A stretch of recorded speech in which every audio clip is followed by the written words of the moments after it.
Assalamualaikum, hai, kembali lagi di Trik Haji. Kali ini saya ingin sharing-sharing tentang trik mengatasi panas matahari pada saat kita beribadah haji. Nah, kali ini saya ingin sharing tentang pengalaman saya. Bisa jadi Bapak Ibu calon jamaah haji tidak sesuai atau tidak berkenan juga tidak masalah ya. Ini hanya pengalaman, sharing-sharing pengalaman saya. Jika bermanfaat bisa dijadikan perbandingan. Baik, yang pertama kita siapkan APD ya, alat pelindung diri. Yang pertama itu payung, masker, kacamata hitam, topi, semprotan, sunblock, alas kaki, dan lip balm. Lip balm itu atau vitamin bibir ya. Nah, pertama payung. Nah, payung ini untuk jamaah haji yang mungkin baru pertama ke Arab gitu ya, maka payung ini penting ya untuk jamaah haji, terutama untuk bapak-bapak ya. Karena apa? Karena bapak-bapak kalau menggunakan kain ihram, maka kepalanya kan tidak boleh ditutupi, sehingga menggunakan topi tidak boleh, ditutup menggunakan kain ihram juga tidak boleh, tetapi menggunakan payung itu boleh gitu. Sehingga payung ini untuk bapak-bapak sangat bermanfaat.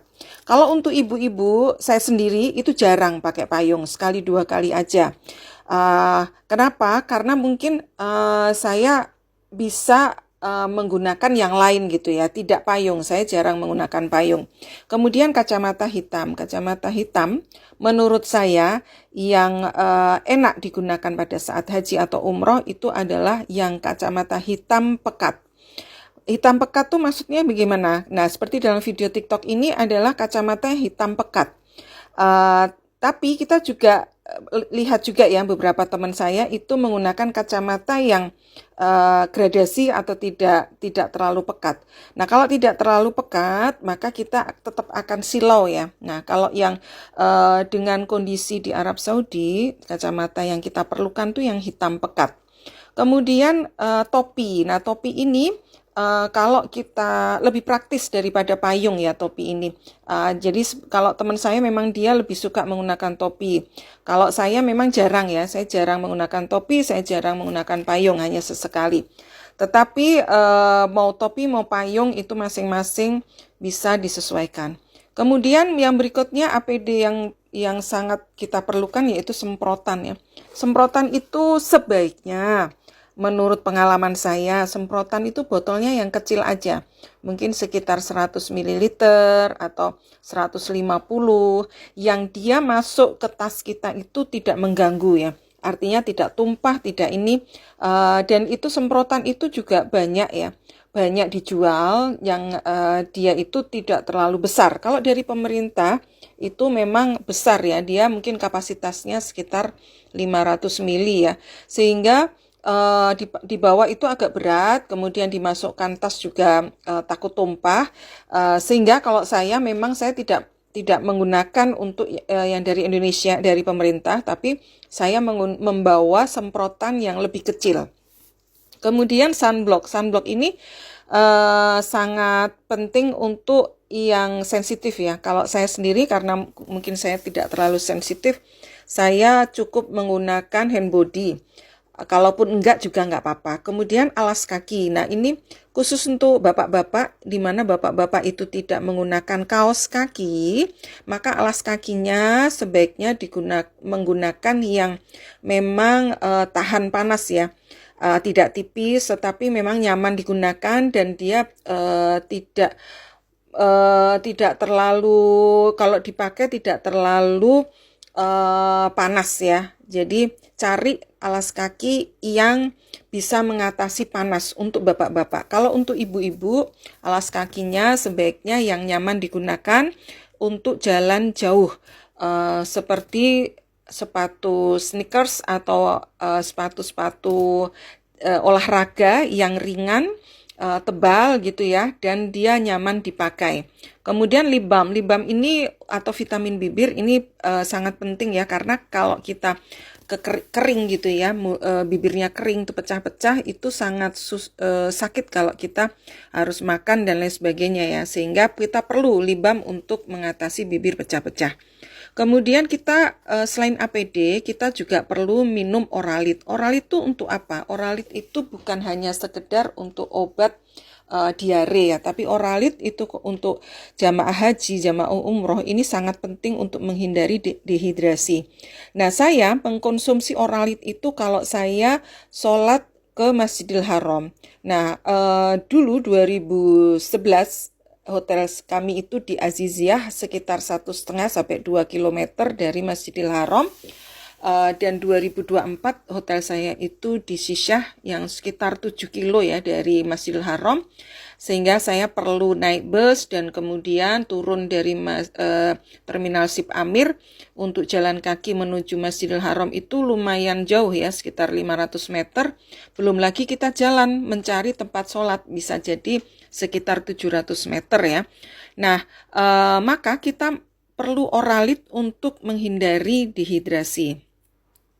Kemudian kita perlu juga handuk kecil yang dibasahi, kemudian kita letakkan di atas kepala pada saat kita berjalan menuju masjid atau setelah kita pulang dari masjid. Nah, handuk kecil ini enggak perlu gede-gede ya, tapi cukup handuk yang biasa buat waslap gitu ya. Bisa dibasahi dengan air. Kalau kita berada di Masjidil Haram itu bisa dengan air zam-zam atau dengan air yang kita dapat dari terminal Sip Amir. Biasa orang itu sedekah air ya di situ ya. Nah, itu bisa digunakan dan ditaruh di atas kepala. Kemudian berikutnya kita membawa kipas. Nah, kipas ini bisa kipas elektronik atau elektrik atau kipas manual. Nah, saya itu sering banget membawa, kalau haji atau umroh ya, membawa kipas yang dari Indonesia yang biasa buat souvenir kawinan tuh. Biasanya orang tuh seneng. Nah, biasanya kita bisa juga sedekah kipas ya. Dari bangsa lain itu senang ya melihat kipas kita ya, yang kipas-kipas kawinan itu. Dan yang besar ya, itu kan bagus banget ya. Kalau kita menggunakan kipas itu, memang angin yang dihasilkan dari kipas yang kawinan itu memang lebih gede ya daripada kipas elektrik. Kalau kipas elektrik itu memang praktis ya, tapi lebih praktis lagi memang kipas kawinan itu, dan itu cukup untuk mensedekahkan kepada teman-teman kita atau jamaah haji dari negara lain. Kemudian selain kipas, APD, handuk, Oralit, sekali lagi yang paling penting itu juga minum ya. Karena di suasana panas kita itu perlu minum. Nah, minum agar kita tidak terlalu banyak atau terlalu sedikit, maka aturan kita untuk beribadah haji atau umroh di cuaca yang sangat panas adalah minum sedikit demi sedikit ya, tidak langsung banyak. Tetapi sering ya, minumnya sedikit-sedikit tapi sering.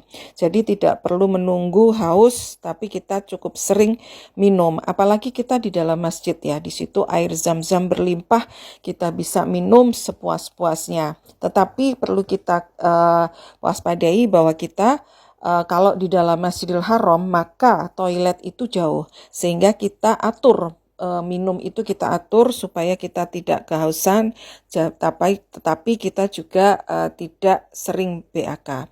Yang berikutnya, resiko udara panas di Mekah Madinah itu resikonya adalah heat stroke ya. Heat stroke itu apa sih? Heat stroke ini saya baca ya, saya bukan ahlinya, tapi saya baca.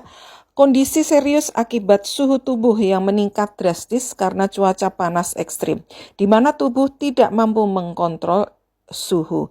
Pertolongan pertama meliputi memindahkan penderita ke tempat yang sejuk atau teduh, mengompres bagian tubuh vital dengan air dingin, memberikan minum jika sadar, dan segera mencari pertolongan medis. Yang pertama adalah ditempatkan tempat yang teduh, kemudian mendinginkan tubuh dengan mengkompres kepala, leher, ketiak, selangkangan dengan handuk yang dibasahi, memberikan minum ya kalau penderitanya sadar ya, kemudian melonggarkan pakaian dan mencari bantuan medis. Kemudian cara menghindari heat stroke yaitu minum banyak air, kemudian menghindari minuman tertentu, jauhi minuman berkafein seperti kopi atau teh, apalagi yang manis ya. Menggunakan pelindung matahari, gunakan topi, payung, kacamata hitam, tabir surya. Kemudian mencari tempat yang teduh, jadi hindari tempat-tempat yang terpapar sinar matahari secara langsung. Kemudian menggunakan pelindung wajah, menyemprotkan air ke wajah gitu ya. Kemudian jika kita kena, kita harus. Kemudian apakah di sana itu tidak pernah dingin atau musim dingin atau musim hujan? Saya pernah mengalami musim dingin, yaitu pada waktu haji 2011 itu musim dingin dan pernah juga hujan. Yang dingin itu di Madinah, kalau Mekah sih relatif sama aja. Kalau musim dingin di sana itu musim dinginnya itu adalah anginnya yang dingin ya.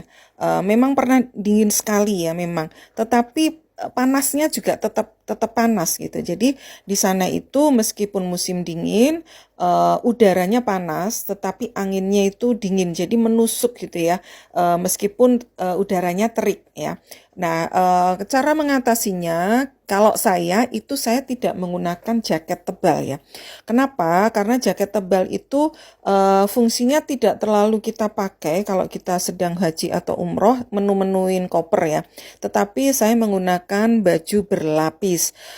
Misalnya saya menggunakan 3 lapis gitu ya, sehingga bisa mengurangi rasa dingin, sekaligus kita juga tidak perlu membawa jaket.